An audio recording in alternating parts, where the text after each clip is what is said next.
అయ్యిందా? ఇంకా ఎంతసేపు రాము? రా.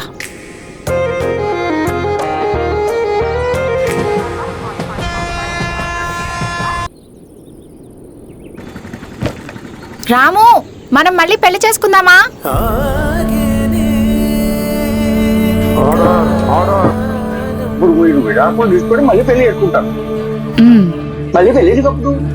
అది ఇష్టం లేని పెళ్ళండి.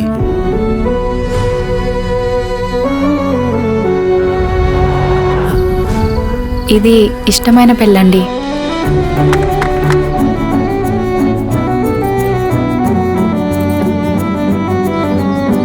నువ్వు పైకి కనిపించవు కానీ నీలో మంచి కళాకారుడు ఉన్నాడయ్యా.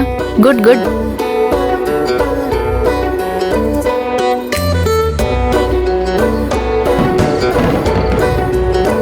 అంతా బానే ఉంది కానీ ఏదో మిస్ అవుతుంది బాగి.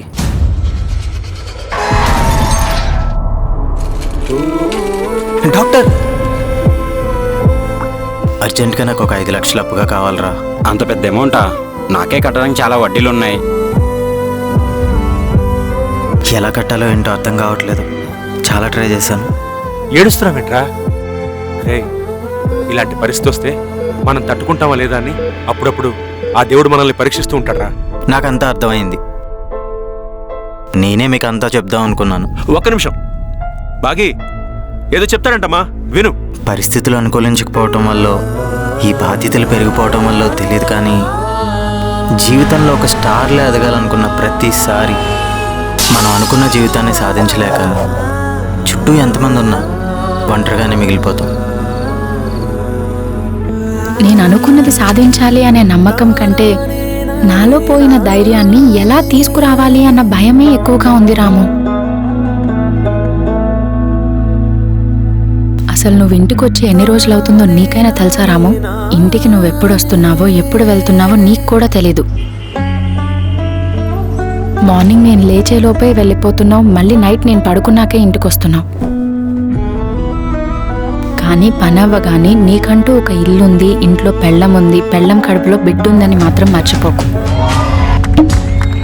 ఇలా అయితే ఇక ముందు జరిగే సీమంతానికి కూడా నువ్వు వస్తావో లేదో అని భయంగా ఉంది రాము. పిల్లాడికి ఏం పేరు పెడదాం?